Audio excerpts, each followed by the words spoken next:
I stood at the back of the chapel, staring at the heavy wooden doors. My hands were steady. My breath wasn't.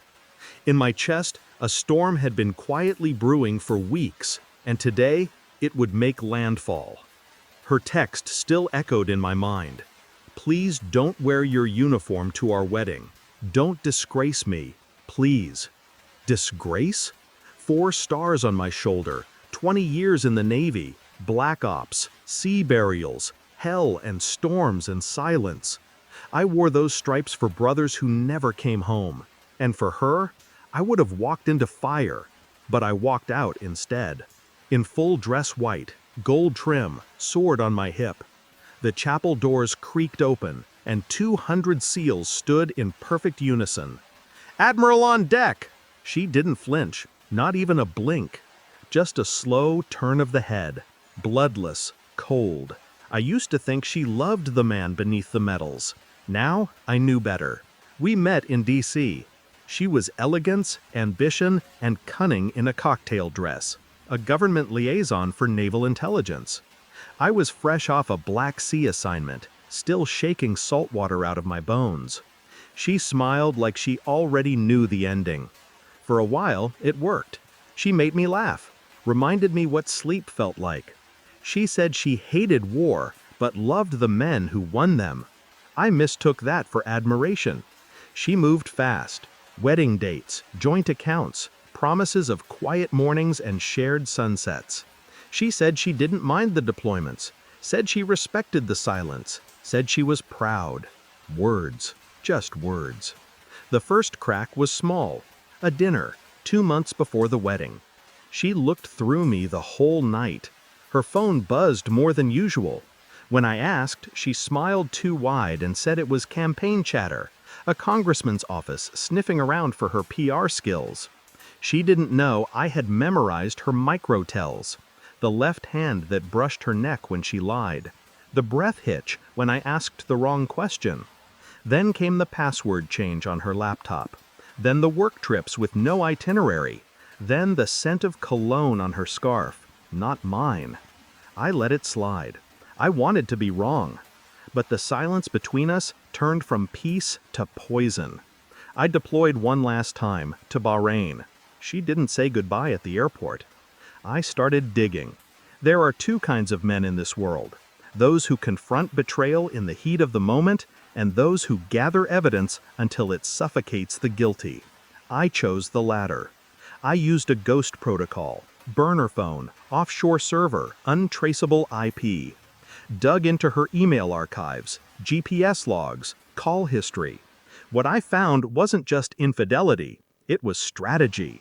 She was sleeping with the congressman she claimed to be consulting for. His name showed up in encrypted files marked asset conversion. My name appeared in a confidential memo, marriage optics useful, phase out post-election. I wasn't just a fool, I was a campaign prop, and she was planning to discard me like a used slogan. I called in favors, quiet ones. Had my lawyer set up a pre-nup review under the guise of Navy legal policy. Had my bank account split, auto withdrawals blocked, estate plans restructured. Everything locked down. I found the congressman's wife, sent her an untraceable envelope, photos, transcripts, hotel logs. No note. Then I waited until she sent that text. Please don't disgrace me. That was her way of saying, I'm in control. Play along. She thought I would obey. She forgot who I was. The chapel was packed. Her side looked like a political fundraiser, suits and fake smiles. Mine looked like the ghost fleet came ashore. I walked the aisle alone. The organ stopped mid-note. She stood at the altar, dressed in ivory lace and ambition. Her jaw clenched when she saw the uniform. 4 stars, bars that told stories, blood on my boots. She whispered as I approached, "You said you wouldn't." I leaned close. I said I'd marry you. That was before I read the files. She paled. I took my place, didn't smile, just waited. The priest began, "Dearly beloved." And then the doors opened again. A woman walked in, 40, elegant, quiet fury on her face.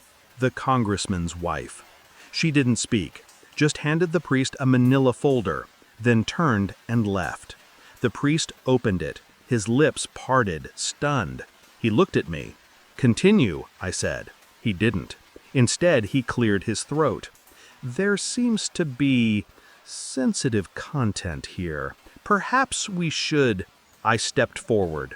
"There won't be a wedding." Gasps. A few chairs scraped.